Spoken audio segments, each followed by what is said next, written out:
로마서 14장 17절 그리고 마가복음 1장 15절 두 절 말씀 함께 보겠습니다. 로마서 14장 17절 그리고 마가복음 1장 15절 두 절 말씀입니다. 우리 스크린 보시고 한 목소리로 함께 봉독하겠습니다. 하나님의 나라는 먹는 것과 마시는 것이 아니요 오직 성령 안에 있는 의와 평강과 희락이라.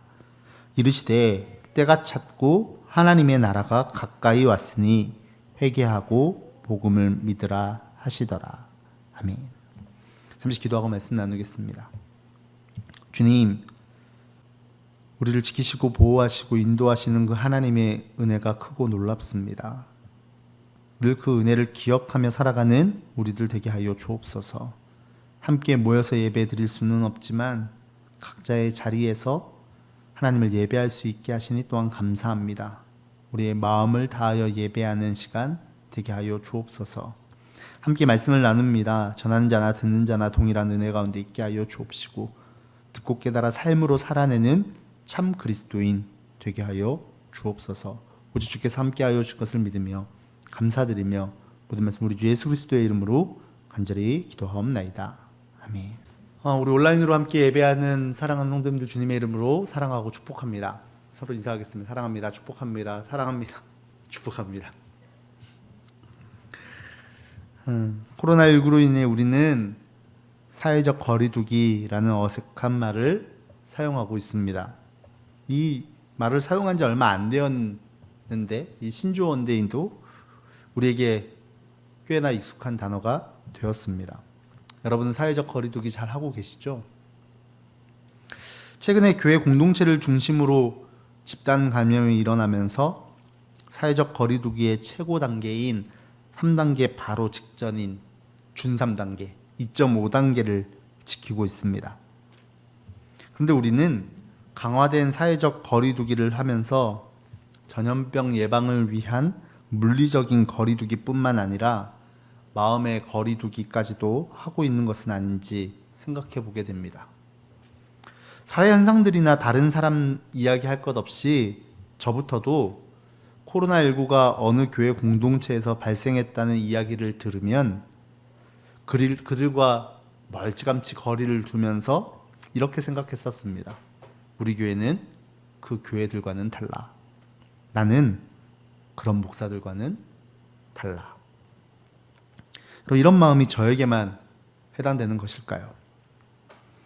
코로나19가 극심해지자 우리는 코로나19의 확산의 잘못이 서로에게 있다고 말하면서 나는 너희들과 다르다고 선을 긋고 손절하면서 코로나19가 끝나도 다시는 함께하지 않을 것만 같은 혐오와 증오, 차별의 마음으로 물리적 거리두기보다 훨씬 더 큰 간격으로 마음의 거리두기를 하고 있는 것 같습니다. 분명 사회적 거리두기는 다시 서로 가까이 하기 위해 잠시 떨어져 있는 것일 뿐인데 영원히 가까워지기 어려운 관계로 발전하고 있는 것은 아닌지 염려가 됩니다. 게다가 하나님 나라 백성이라고 이야기하는 교회 공동체가 이러한 선긋기에 앞장서고 있는 것 같아 더욱 마음이 아픕니다. 그리고 여지없이 기독교 내에서는 이런 어려움을 극복하기 위한 종교개혁, 기독교의 본질 회복 이런 이야기들을 하고 있습니다. 나뉘어져서 분열하고 있는 이 시기에 점점 거리가 멀어져 가고 있는 이 상황 가운데 우리가 회복해야 할 참 기독교의 모습은 어떤 모습일까요? 이런 질문을 가지고 오늘 웨슬리 목사님의 표준설교 하나님의 나라로 가는 길이라는 설교를 통해 우리에게 주시는 하나님의 말씀을 함께 나누어 보고자 합니다. 기독교는 하나님께서 통치하시는 하나님 나라의 회복을 위해 주님께서 친히 세우셨습니다. 이것을 믿기에 기독교의 개혁과 본질을 이야기하면서 하나님 나라에 대해 생각하는 것은 지극히 당연한 일입니다. 우리가 함께 봉독한 로마서 14장 17절의 말씀은 이런 하나님 나라에 대해 생각하게 합니다. 바울은 이렇게 말하죠. 하나님 나라는 먹는 것과 마시는 것이 아닙니다. 왜 갑자기 먹는 이야기일까요? 이 뜬금없는 음식의 이야기는 유대인들이 철저하게 지켰던 깨끗한 음식과 부정한 음식의 구별과 관계가 있습니다. 유대인들의 이 음식 구별 규정으로 대표되는 율법의 철저한 준수를 하나님 나라의 백성이 되기 위한 매우 중요한 것이라고 유대인들은 생각했습니다. 그래서 유대인들은 하나님께로 돌아온 이방인들에게도 자신들이 철저하게 지키고 있는 이 율법을 철저하게 지켜야 된다고 요구했죠. 사도행전 15장 1절을 보면 이렇게 말씀합니다. 몇몇 사람이 유대에서 내려와서 이렇게 신도들을 가르쳤다. 여러분이 모세의 관례대로 할례를 받지 않으면 구원을 얻을 수 없습니다. 그런데 이 유대인들의 생각과 달리 바울은 하나님의 나라는 음식을 가려 먹는 것과 같은 율법을 철저히 지키는 의식을 엄수하는 것으로 세워지는 것이 아니다라고 말합니다. 왜냐하면 하나님 나라의 본질은 성령 안에서 누리는 의와 평강과 기쁨에 있기 때문입니다. 하나님 나라는 인간에 의해 정해진 종교 의식이나 형식으로 세워지지 않습니다. 하나님 나라는 그러한 모든 형식이나 의식보다도 무한히 높고 한없이 깊습니다. 형식이나 의식이 하나님 나라를 위한 교회를 세우는데 하나의 수단으로 좋을 수는 있지만 그 이상일 수는 없습니다. 이 부분을 읽으면서 최근에 벌어지고 있는 코로나19 상황에 대처하는 저를 비롯한 부끄러운 교회의 모습이 떠올랐습니다. 보이지 않는 하나님, 우리의 생각에 갇히지 않으시는 전능하신 하나님을 믿는 우리의 믿음이 너무나도 보잘것없다고 생각했습니다. 마치 예수님과 함께 배를 타고 있으면서도 큰 풍랑에 두려워 떠는 제자들의 모습 같았습니다. 코로나19가 심해지자 여러 가지 상황들을 만나면서 어떻게 해야 할지 몰라 발만 동동 구르는 죽을 것 같다고 이야기하는 그런 모습 말입니다.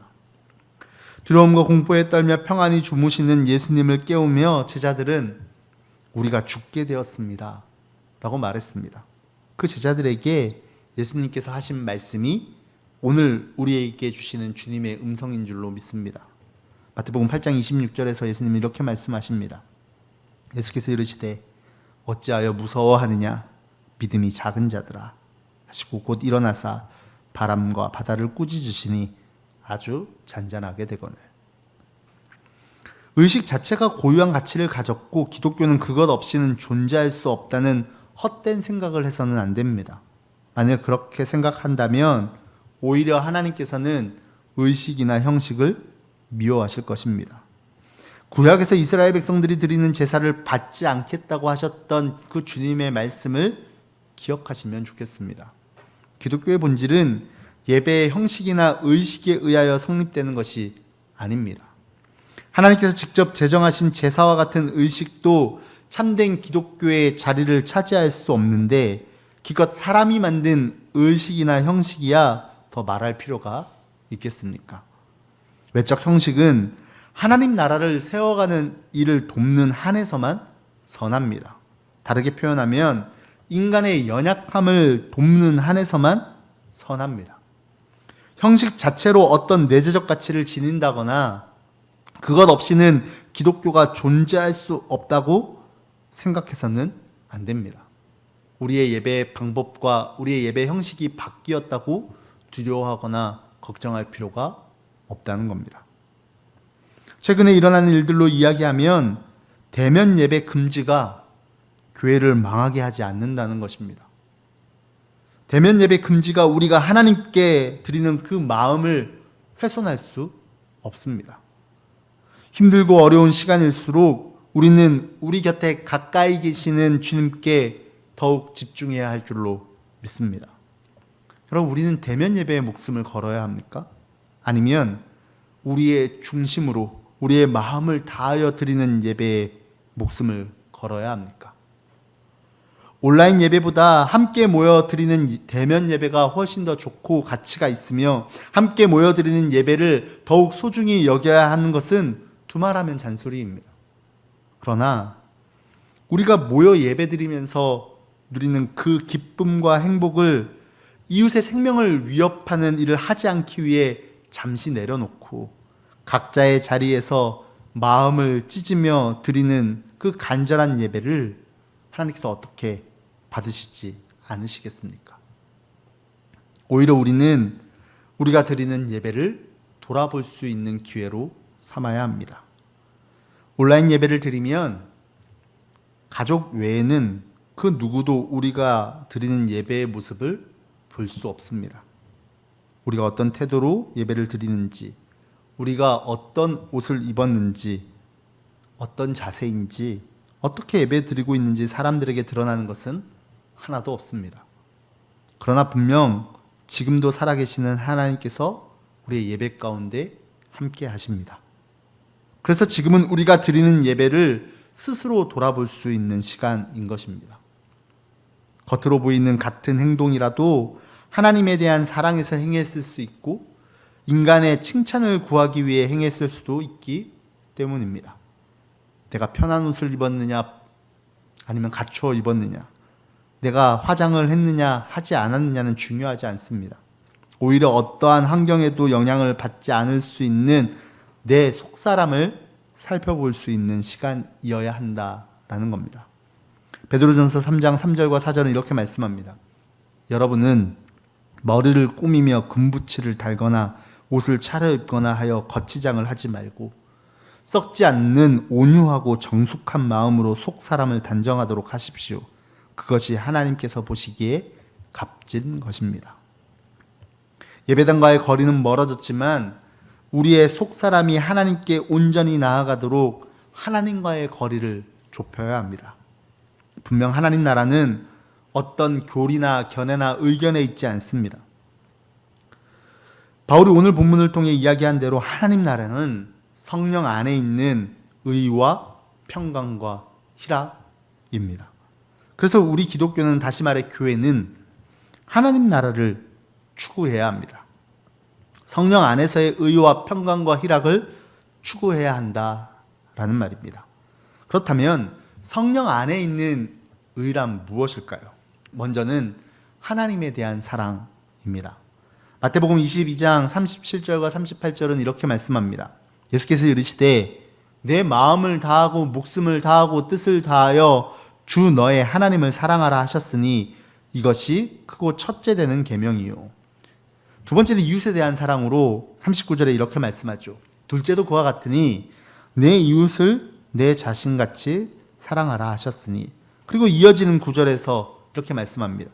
이 두 계명이 온 율법과 선지자의 강령이니라. 온 율법과 선지자의 강령이 하나님을 사랑하고 이웃을 사랑하는 것이다 라는 말씀입니다. 그런데 문제는 우리가 이 사랑을 잘 모른다는 것입니다. 바울은 로마서 13장 10절에서 이렇게 말씀합니다. 사랑은 이웃에게 해를 입히지 않습니다. 그러므로 사랑은 율법의 완성입니다. 율법의 완성인 사랑의 특성은 이웃에게 해를 입히지 않는 사랑입니다. 우리는 사랑이라는 가면을 쓰고 얼마나 많은 이웃에게 해를 끼치고 있는지 모릅니다. 성령 안에서의 의를 정의로움이라고 착각하며 스스로 생각하고 판단할 때 정의롭지 못한 부분과 멀찍이 거리를 두려고 합니다. 거리를 두다 못해 그것을 없애버리고 도려내려고 합니다. 그러나 성령 안에서의 의는 정의로움이 아니라 온전한 사랑입니다. 우리가 잘 알고 있는 고린도전서 13장 1절에서 3절은 이렇게 말씀합니다.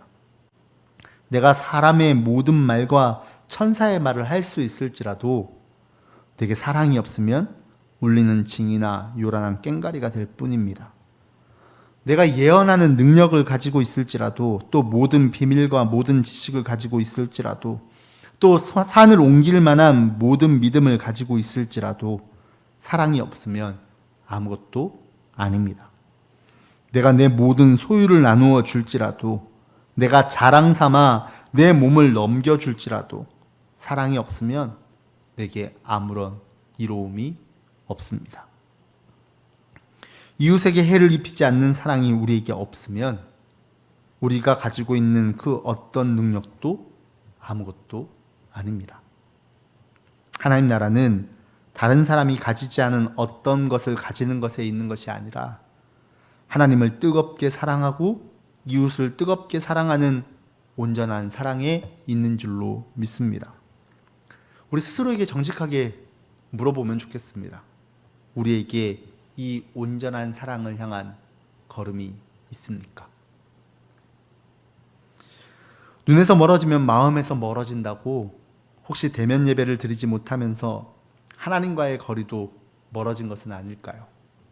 하나님께서는 어디에나 계신다고 고백하면서도 여전히 우리는 범죄하고 난 후에 하나님의 낯을 피하여 숨었던 아담과 하와의 모습을 가지고 있는 것은 아닌지요. 하나님과의 거리가 멀어지면 이웃과의 거리는 당연히 멀어집니다. 여러분, 아담을 떠올려 보시면 좋겠어요. 범죄하여서 부끄러워 하나님의 낯을 피해 숨어 있는 아담에게 다가오신 하나님께 아담은 그 선악과를 따먹게 한 이는 하와라고 이야기하면서 하와 선을 긋습니다. 하와 때문에 범죄했다는 거죠. 하와랑 나랑은 다르다는 겁니다. 자신과 하와의 거리두기를 한 거예요. 손절한 겁니다. 내 뼈 중에 뼈요 살 중에 살이라고 했던 사랑하는 관계였음에도 하나님과의 거리가 멀어지자 어떻게든 책임을 면해보려는 욕심에 자신과 가장 가까운 이웃인 하와의 거리두기를 한 겁니다. 여러분, 사회적 거리두기의 핵심은 사랑에 있습니다. 다시 가까워지기 위해 서로를 사랑하는 마음으로 배려하며 잠시 거리를 두는 것입니다. 이 사랑이 결여된 사회적 거리두기는 우리의 마음을 더욱 냉랭하게 만들 뿐입니다. 우리는 물리적으로는 거리를 두지만 마음의 거리는 좁혀야 합니다. 사랑하는 마음으로 거리 좁히기를 해야 합니다. 하나님과의 거리 좁히기, 이웃과의 마음으로 거리 좁히기를 실천해야 합니다. 다르게 말하면 하나님을 더욱 뜨겁게 사랑하고 이웃을 더욱 뜨겁게 사랑해야 합니다. 왜냐하면 하나님 나라는 성령 안에 있는 의, 즉 온전한 사랑이기 때문입니다. 뿐만 아니라 하나님 나라는 성령 안에 있는 평강과 희락이기도 합니다. 이 평강이란 하나님만이 주실 수 있고 세상이 빼앗아갈 수 없는 하나님의 평강입니다. 이 평강은 성령으로 말미암아 주어지는 평강입니다. 로마서 8장 15절과 16절은 이렇게 말씀합니다. 여러분은 또다시 두려움에 빠뜨리는 종살이의 영을 받은 것이 아니라 자녀로 삼으시는 영을 받았습니다. 그래서 우리는 그 영으로 하나님을 아빠, 아버지라고 부릅니다. 바로 그때 그 성령이 우리와 함께, 우리의 영과 함께 우리가 하나님의 자녀임을 증언하십니다. 우리는 하나님의 자녀이기에 평강을 누립니다. 아무리 사회적 거리를 두어도 하나님과의 거리는 멀어질 수 없습니다. 왜죠? 사랑하기 때문입니다. 그럼 자녀들을 멀리 외국으로 유학 보내신 부모님들께 여쭙고 싶습니다. 그럼 자녀가 눈에서 멀어지니 마음에서 멀어지던가요? 자주 못 보니 자녀를 향한 사랑이 식던가요? 물어보나 마나 당연히 아니죠. 더 애틋해지고 더 보고 싶은 것이 자녀를 사랑하는 부모의 마음 아니겠습니까? 그렇다면 자녀들은 부모님이 눈에서 멀어졌으니 부모님께서 자기들을 버릴까봐 두려워할까요? 부모님을 자주 못 보니까 부모님이 우리를 버릴지도 몰라. 뭐 이런 두려움을 가지겠냐는 겁니다. 그렇지 않습니다. 그리움이 있을 뿐이지 그 관계에서의 평강을 잃어버리지는 않습니다. 왜죠? 자녀이기 때문입니다. 하나님께서는 죄로 인해 멀어진 하나님과의 관계를 예수 그리스도의 십자가의 구속의 은총으로 말미암아 친히 좁히셨습니다. 아버지와 자녀와의 관계로 좁히셨어요. 그래서 우리는 가깝게 좁혀진 관계로 인해 평강을 누리고 그 평강으로 말미암아 세상에서는 줄 수 없는 희락, 기쁨을 누리게 된 것입니다. 이 기쁨은 하나님과의 화해, 하나님과의 평강으로 인한 기쁨입니다. 그런데 우리는 이 사랑과 평화와 기쁨을 누리는 일을 저 멀리 있는 일로 생각할 때가 많습니다. 나중에는 그렇게 될 거야. 신앙생활을 하면서 좀 참다 보면 언젠간 좋은 날이 올 거야. 아무리 기다려도 그날이 오지 않는 것 같으면 그래, 죽은 다음에 천국 가면 그날에는 그런 좋은 일이 있을 거야. 이렇게 생각합니다. 그런데 오늘 본문에서 예수님께서는 하나님 나라가 가까이 왔다. 그렇게 말씀하십니다. 성령 안에서의 의와 평강과 희락이 우리 가까이에 있다는 말씀입니다. 예수님께서는 이미 가까이 다가온 하나님 나라에 이르기 위해 회개하고 복음을 믿으라고 우리에게 말씀하십니다. 하나님 나라는 내가 생각하기에 나보다 훨씬 더 잘못한 사람들과 손절하면서 거리 두면서 그들과 다른 나를 주장함으로 들어갈 수 있는 곳이 아닙니다. 난 저들과 달라. 그런데 나는 하나님 나라 백성이 될 수 있어요 라고 말할 수 없다는 겁니다. 오히려 우리는 이웃과의 거리를 좁히고 그들의 삶 속에 드러난 욕심과 욕망 속에서 스스로의 모습을 볼 수 있어야 합니다.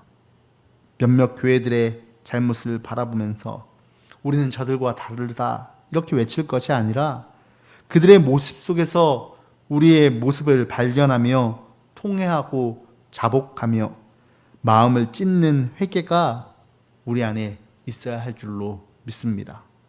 그렇다면 우리는 어떻게 하나님과 이웃과의 거리를 좁힐 수 있을까요? 복음을 믿음으로 가능합니다. 그 복음이 무엇입니까? 바울은 이렇게 말씀합니다. 디모데전서 1장 15절과 16절입니다.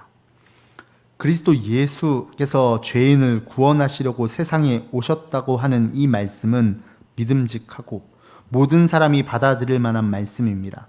나는 죄인의 우두머리입니다. 그러나 하나님께서는 나에게 자비를 베푸셨습니다. 그 뜻은 그리스도 예수께서 끝없이 참아주심의 한 사례를 먼저 나에게 드러내 보이심으로써 앞으로 예수를 믿고 영생을 얻으려고 하는 사람들의 본보기로 삼으시려는 것입니다.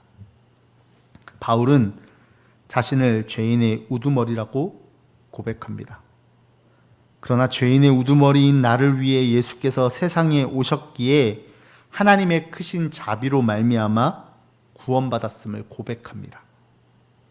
구원이 나에게 있는 것이 아니라 우리의 연약함과 부족함에도 불구하고 끝까지 참으시는 하나님의 놀라우신 은혜와 사랑에 있음을 믿기에 우리는 담대히 하나님께 나아갈 수 있을 뿐만 아니라 두려움 없이 힘들고 어려운 이웃들과의 거리를 좁히고 그들과 함께 애통하며 아파할 수 있는 것입니다.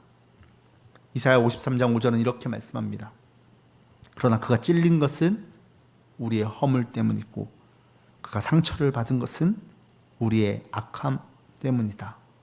그가 징계를 받음으로써 우리가 평화를 누리고 그가 매를 맞음으로써 우리의 병이 나았다. 예수 그리스도의 십자가는 우리 모두의 허물과 우리 모두의 악함과 우리 모두의 연약함 때문입니다. 여기에는 차별이 없습니다.